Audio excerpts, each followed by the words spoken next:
آپ فرماتے ہیں کہ میرے والد گرامی شاہ عبدالرحیم محدث دہلوی آپ ہر سال محفل میلاد کا انعقاد کیا کرتے. آپ فرماتے ہیں ایک سال ایسا ہوا ہمارے حالات کچھ نازک تھے, ہم نے سوچا کہ ناغہ نہ ہو. کیا کیا کہ محفل پاک کا انعقاد کیا اور مہمانوں کو ضیافت کے طور پر بھنے ہوئے چنے پیش کر دیے. آپ فرماتے ہیں کہ دل میں ملال تھا کہ جس طرح کرنی چاہیے تھی ویسے ہم کر نہیں پائے. تو یہ دل کے اندر ملال تھا. کیا ہوا, رات کو سوئے مقدر جاگ گئے اور خواب میں حضور علیہ السلام تشریف لے آئے. آپ سب لوگوں کی بھرپور آمین کے ساتھ میں دعا کرتا ہوں کہ اللہ تعالی ہم سب کو حضور کی زیارت نصیب فرمائے. یہ بات ذہن نشین رہے, میرے حضور نے ارشاد فرمایا من رآنی فی المنام فقد رآنی, فرمایا جس نے مجھے خواب میں دیکھا اس نے مجھے ہی دیکھا. فإن الشیطان لا يتمثل بی, شیطان خواب میں بھی میری مثل نہیں ہو سکتا. اسی طرح ایک روایت میں ارشاد فرمایا من رآنی فی المنام فسیرانی فی الیقظہ, فرمایا جس نے مجھے خواب میں دیکھا ان قریب وہ مجھے جاگتے ہوئے بھی دیکھ لے گا. اور علماء فرماتے ہیں اگر کسی شخص کو ساری زندگی حضور کی زیارت نصیب نہ ہوئی ہو, وہ پریشان نہ ہو, وقت نزا ہوگا, ادھر روح نکل رہی ہوگی ادھر حضور کا دیدار نصیب ہو رہا ہوگا. اور پھر اگر میں اور آپ کوئی خواب دیکھتے ہیں تو وہ محض ایک خواب ہوتا ہے. خواب کے اندر ہمیں کچھ حاصل ہو جائے تو جب ہماری آنکھ کھلے گی وہ ویسے ہی لا حاصل ہوگا جیسے پہلے لا حاصل تھا. ہمارے لیے خواب ایک محض خواب ہوتا ہے, لیکن اگر اسی خواب کے اندر حضور تشریف لے آئیں تو وہ خواب خواب نہیں رہتا بلکہ وہ حقیقت ہوتا ہے. اور اگر کچھ عطا کر دیں وہ بھی حقیقت ہوتا ہے. حضرت امام بصیری رات کو سوتے ہیں, خواب میں حضور تشریف لاتے ہیں, آپ فرماتے ہیں مجھے قصیدہ سناؤ. آپ کھڑے ہو کر کے مولا یا صلی وسلم دائما ابدا, آپ قصیدہ بردہ شریف سناتے ہیں. خواب میں حضور علیہ السلام ان کو ایک چادر عطا فرماتے ہیں. جب آپ کی آنکھ کھلتی ہے تو وہ چادر سرہانے پہ موجود ہوتی ہے. حضرت علی مرتضیٰ کرم اللہ وجہہ الکریم آپ فرماتے ہیں کہ حضرت عمر فاروق کا دور خلافت تھا. میں سویا, میں نے کیا دیکھا کہ حضور علیہ السلام تشریف فرما ہے, مسجد نبوی کا صحن ہے, سارے اصحاب اپنی اپنی جگہ پر موجود ہیں. حضور نے فجر کی نماز پڑھائی. فجر کی نماز میں آپ نے مخصوص صورتوں کی تلاوت کی. جب نماز سے فارغ ہوئے تو آپ اپنا چہرہ مبارک پھیر کر اپنے صحاب کی طرف کر کے بیٹھ گئے. فرماتے ایک شخص حاضر ہوا جس کے ہاتھ میں باکورا تھا. باکورا موسم کے سب سے پہلے پھل کو کہا جاتا ہے اور باکورا سے ہی ابو بکر بھی ہے. اور حضرت ابو بکر کو ابو بکر اس لیے کہا جاتا ہے کہ یہ شجر اسلام کے سب سے پہلے پھل تھے. تو ایک ٹوکری تھی, اس کے اندر کچھ کھجوریں تھیں, وہ حضور کی بارگاہ میں لا کر پیش کی. حضور نے ایک کھجور خود لی اور ایک ایک کھجور سب میں تقسیم کرنے لگے. آپ فرماتے ہیں کہ حضور تقسیم کرتے کرتے جب میرے پاس تشریف لائے مجھے ایک کھجور دی, میں نے منہ میں رکھی, مجھے بڑا لذیذ ذائقہ محسوس ہوا, مجھے بڑا مزہ آیا. میں چاہتا تھا حضور سے ایک کھجور اور طلب کر لوں لیکن شرم و حیا کی وجہ سے میں کھجور طلب نہ کر پایا. آپ فرماتے ہیں اسی اثنا پر میری آنکھ کھلتی ہے, میں کیا دیکھتا ہوں میرے منہ کے اندر کھجور کا ذائقہ بھی موجود تھا, اس کی گٹھلی بھی موجود تھی. اچھا آگے سنیے, اتنی خوبصورت حدیث ہے. حضرت علی فرماتے ہیں کہ سحری کا وقت تھا, میں اٹھا, وضو کیا, نوافل ادا کیے اور چلتا مسجد میں پہنچ گیا. فرماتے ہیں جب مسجد میں گیا تو میں نے کیا دیکھا, جس جس شخص کو جہاں جہاں بیٹھے میں نے خواب کے اندر دیکھا تھا تمام اصحاب وہیں پر موجود تھے. فرق صرف ایک تھا کہ مصلی امامت پر حضور کی جگہ حضرت عمر فاروق تھے. حضرت عمر نے فجر کی نماز پڑھائی اور فجر کی نماز میں انہی صورتوں کی تلاوت کی جن صورتوں کی تلاوت خواب میں حضور نے فرمائی تھی. اچھا حضرت علی فرماتے ہیں میں دیکھ رہا ہوں اور حیران ہو رہا ہوں. فرماتے ہیں کہ حضرت عمر نے نماز مکمل کی. وہ شخص جس کو خواب کے اندر دیکھا تھا وہی شخص وہی ٹوکری وہی کھجوریں لے کر حضرت عمر کی بارگاہ میں آ گیا. اب حضرت عمر نے ایک کھجور خود لی اور ایک ایک کھجور سب میں تقسیم کرنے لگے. حضرت علی فرماتے ہیں جب حضرت عمر تقسیم کرتے کرتے میرے پاس تشریف لائے, مجھے ایک کھجور دی. اب رات کو تو حضور سے شرم و حیا کی وجہ سے میں دوسری کھجور طلب نہ کر پایا, لیکن حضرت عمر تو میرے دوست لگتے تھے. میں نے کہا عمر ایک کھجور مجھے اور دے دو. حضرت عمر تھوڑا سا آگے چل دیے تھے, واپس پلٹے, چہرے کی طرف دیکھا, مسکرائے اور کہا علی اگر رات کو حضور نے کھجوریں 2 دی ہوتی تو عمر بھی تمہیں 2 ہی دیتا. تو جب حضور کسی کی خواب میں تشریف لاتے ہیں وہ حضور ہی ہوتے ہیں, اور اگر کچھ عطا کریں وہ بھی حقیقت ہوتا ہے, اور اس وقت کے محبوب اولیاء کو اس کی خبر ہوتی ہے. حضرت شاہ عبدالرحیم محدث دہلوی علیہ رحمہ آپ فرماتے ہیں میں نے کیا دیکھا، حضور تشریف فرما ہے، آپ کے سامنے مختلف انواع و اقسام کے کھانے پڑے ہوئے ہیں، اور فرماتے ہیں کہ ان کھانوں میں میرے وہ بھنے ہوئے چنے بھی پڑے ہوئے تھے۔ آپ فرماتے ہیں میں دیکھ کر اتنا خوش ہوا کہ حضور علیہ السلام سب سے زیادہ شفقت میرے ان بھنے ہوئے چنوں پر فرما رہے تھے۔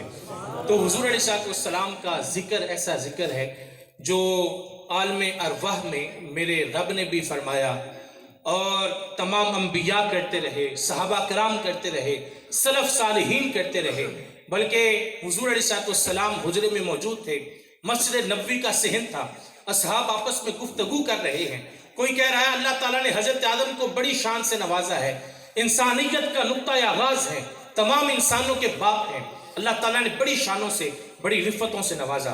کوئی کہہ رہا تھا اللہ تعالیٰ نے حضرت داؤد کو بڑی شان سے نوازا ہے۔ حضرت داؤد علیہ السلام ہاتھ میں لیتے ہیں لوہے کو، اور لیتے ہی وہ ایسے نرم ہو جاتا ہے جیسے موم ہوتا ہے، اور پھر اپنے ہی ہاتھوں سے اس کو موڑ کر جو مرضی بنانا چاہیں بنا لیتے ہیں۔ اتنی خوبصورت آواز کہ جب وہ زبور کی تلاوت کرتے ہیں تو پرندے بھی رک رک کر ان کی تلاوت کو سنتے ہیں اور اس میں مگن ہوتے ہیں۔ کسی نے کہا اللہ تعالیٰ نے حضرت ابراہیم کو بڑی شان اور عظمت سے نوازا ہے، 40 دن مسلسل بھڑکتی ہوئی آگ میں رہے، اور پھر 40 دن کے بعد جب واپس پلٹے کوئلوں سے اوپر ایسے چل رہے تھے جیسے کوئی پھولوں کی سیج سے چل کر آتا ہے۔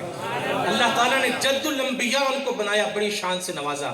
کسی نے کہا اللہ تعالیٰ نے حضرت اسماعیل کو بڑی شانوں سے نوازا، کسی نے کہا اللہ تعالیٰ نے حضرت موسیٰ کو، حضرت عیسیٰ کو بڑی شان سے نوازا۔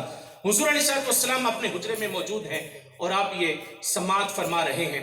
اب کیا ہوا، حضور علیہ السلام تشریف لائے، میرے حضور نے آ کر ارشاد فرمایا میرے صحابہ تم آپس میں گفتگو کر رہے تھے، میں نے تمہاری گفتگو کو سنا ہے۔ فرمایا کہ کسی نے کہا کہ حضرت آدم کو اللہ تبارک و تعالیٰ نے بڑی شان سے نوازا، فرمایا ہاں وہ صفی اللہ تھے۔ کسی نے کہا کہ اللہ تعالیٰ نے حضرت ابراہیم کو بڑی شانوں سے نوازا، فرمایا ہاں وہ خلیل اللہ تھے۔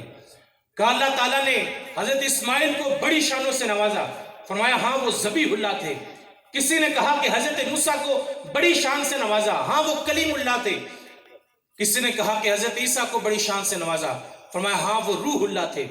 اور پھر فرمایا اے میرے صحابہ تمہیں مبارک ہو، اللہ تبارک و تعالیٰ نے تمہارے نبی کو اپنا حبیب بنایا ہے، تمہارا نبی حبیب اللہ بن کر آیا ہے، سب سے زیادہ پسندیدہ شخص، میرے رب کا سب سے زیادہ پسندیدہ اگر کوئی ہیں تو وہ حضور کی ذات ہیں۔ اور پھر ارشاد فرمایا قیامت کا دن ہوگا، لوائے حمد کا جھنڈا میرے ہاتھ میں ہوگا، تمام نبی میرے جھنڈے کے سائے تلے ہوں گے۔ اور پھر ارشاد فرمایا ولا فخر، مجھے اس پر کوئی فخر بھی نہیں ہے۔ حضرت مولا علی قاری علیہ رحمہ آپ اس کے تحت لکھتے ہیں، فرماتے ہیں یہ بات تو فخر کی ہے، تمام انسانوں کے باپ جھنڈے کے سائے تلے ہوں، بات تو فخر کی ہے۔ تمام مخلوقات پر، پوری دنیا پر حکومت کرنے والے، انسانوں پر، جنوں پر، ہواؤں پر، بارش پر، پانی پر، سمندروں پر، ہر چیز پر حکومت کرنے والے حضرت سلیمان علیہ السلام جھنڈے کے سائے تلے کھڑے ہوں، بات تو فخر کی ہے۔ اللہ تعالیٰ سے ڈائریکٹ ہم کلام ہونے والے جھنڈے کے سائے تلے ہوں، بات تو فخر کی ہے۔ 1,24,000 کم و بیش انبیاء، حضرت آدم سے لے کر حضرت عیسیٰ تک نبی رسول جھنڈے کے سائے تلے ہوں، بات تو فخر کی ہے۔ لیکن فرمایا ولا فخرہ، مجھے کوئی فخر نہیں۔ آپ فرماتے ہیں اصل بات یہ ہے، اور یہ جملہ آپ کی روح میں اترے گا۔ حضرت مولا علی قاری آپ فرماتے ہیں اصل بات یہ ہے کہ یہ فخر کی بات حضور کے لیے نہیں ہے، بلکہ یہ فخر کی بات ان کے لیے ہے کہ ان کو حضور کا جھنڈا نصیب ہو گیا، ان کو حضور کا جھنڈا نصیب ہو گیا، یہ بات ان کے لیے فخر کی ہے۔ اس لیے کہ فخر کا دل میں دریچہ باز کرنا چاہیے، جن کا تو آقا ہے ان کو ناز کرنا چاہیے۔ تو ہم کیوں نہ نازاں ہوں، کیوں نہ ہم اپنی قسمت پر ناز کریں، ہم رب کا کیوں نہ شکر ادا کریں۔ اللہ تبارک و تعالیٰ نے اتنی شانوں والا نبی ہمیں عطا فرمایا ہے، اس پر تو ہم ساری زندگی بھی رب کا شکر ادا کرتے رہیں، ہم حق کے شکر ادا نہیں کر سکتے۔ آج کی اس مجلس میں ہم نے یہ عہد کر کے جانا ہے کہ ہم نے یہ شکرانہ صرف زبان سے نہیں کرنا، بلکہ ہم نے اپنے کردار سے بھی کرنا ہے۔ یہ نہ ہو کہ صرف ہماری زبان رب کا شکر ادا کرے، ہم زبان سے تو رب کا شکریہ ادا کریں، لیکن کردار سے اسی رب کی حدوں کو پامال کرتے رہیں۔ ہم اس نبی کے عشق کا دعویٰ کریں لیکن اسی نبی کے بتائے ہوئے راستے کو ہم چھوڑ دیں۔ اگر ایسا کریں گے تو وہ نبی اور نبی کا رب کبھی بھی راضی ہم سے نہیں ہوگا۔ اللہ اور اس کے رسول کو اگر ہم راضی کرنا چاہتے ہیں تو پھر اپنے کردار کے ساتھ ہمیں اس پر دلیل دینی ہوگی کہ ہم واقعی عاشق رسول ہیں۔ عشق یہ ہے کہ جب اللہ کی طرف سے ندا دی جائے، حضور علیہ السلام کا نام پکارا جائے اور حی علی الصلاۃ حی علی الفلاح کی صدائیں بلند کی جائیں تو ہم اپنے سارے کام چھوڑ کر کے مسجد میں سجدہ ریزی کے لیے حاضر ہو جائیں۔ وہ میرا رب فرماتا ہے حی علی الصلاۃ حی علی الفلاح، آجو نماز کی طرف، آجو کامیابی کی طرف۔ ہم کامیابی کہاں کہاں ڈھونڈنے لگ گئے۔ وہ رب جو کامیابی دینے والا ہے وہ کہتا ہے آجو میری چوکھٹ پر، میری دہلیز پر سجدہ ریز ہو جاؤ، میں ساری کامیابیاں تمہارے قدموں میں ڈال دوں گا۔ ساری کامیابیاں تمہارے قدم چومنے کے لیے حاضر ہوں گی اور اس پر فخر محسوس کریں گی۔ اگر ہم رب کا شکر ادا کرتے ہیں تو اس میں صرف زبان کے ساتھ نہیں، اپنے کردار کے ساتھ، اپنے افعال کے ساتھ، اپنے اعمال کے ساتھ رب کا شکر ادا کرنا ہوگا۔ اللہ تعالیٰ سے دعا ہے کہ اللہ تعالیٰ ہم سب کو قابل عمل باتوں پر عمل کی توفیق عطا فرمائے۔ حضور نبی رحمت صلی اللہ علیہ وسلم کی صورت میں ہم پر جو احسان کیا گیا ہے، اللہ تعالیٰ ہم سب کو اس احسان پر احسان مند بننے کی اور قدردان بننے کی اللہ تعالیٰ ہمیں ہمت اور توفیق سے نوازے۔ وما توفیق الا باللہ۔ نعرہ تکبیر، نعرہ رسالہ۔